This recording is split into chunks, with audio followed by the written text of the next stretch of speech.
Now I'm entering the device on my computer. We've already got a 100 millivolt per G accelerometer over here connected to the shaker table at 15 Hertz with 1 G of acceleration 0 to peak. We're going to go ahead and connect our sensor.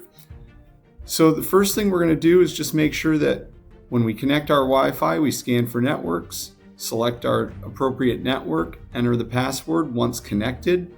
The next thing you'll want to do is you'll want to go to the system tools and check for a system firmware update. We can see that I have the most current version of 63.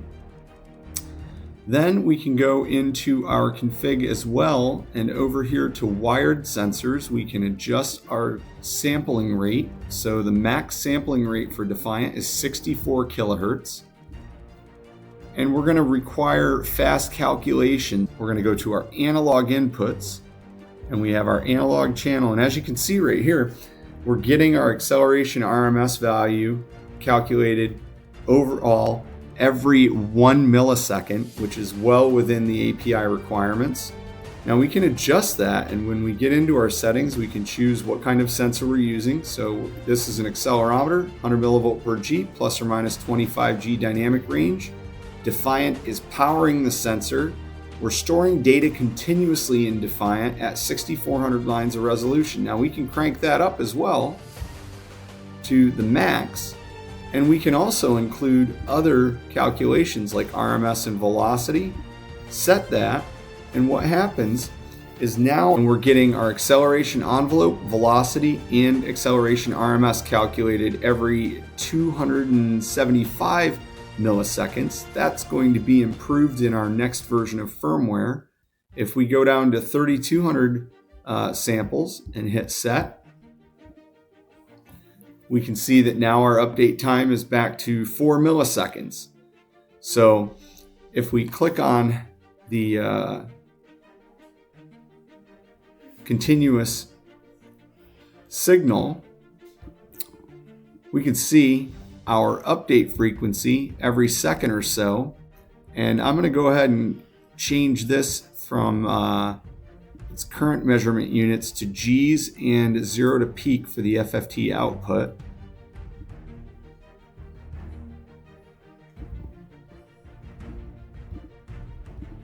And here we go. We're easily, quickly, and up and running collecting Defiant data. We've got 1 G of acceleration at 15 Hertz. I'm going to go ahead and crank this up.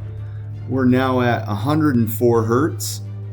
And if I want to crank it up again, now I'm at 400 Hertz.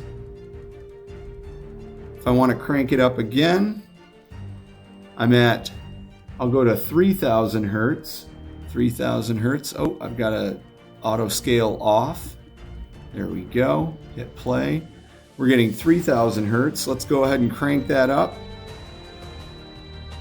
We're now at 3,940. We're going to go again. 5,300 Hertz, 1 G of acceleration.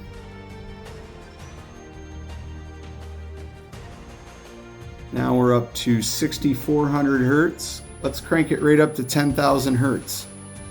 10,000 Hertz, 1 G of acceleration, very linear across the entire frequency response range.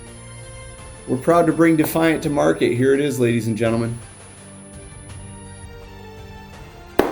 Okay, so now we're back upstairs now in the Harris Instruments training lab. It's our brand new state-of-the-art training lab where we have a ton of fault simulators and training tools. But as you can see, we've got our Defiant hooked up to the same Wi-Fi network that we were on earlier. I've got a single axis accelerometer, and I've got this VFD at 781 to 800 RPM.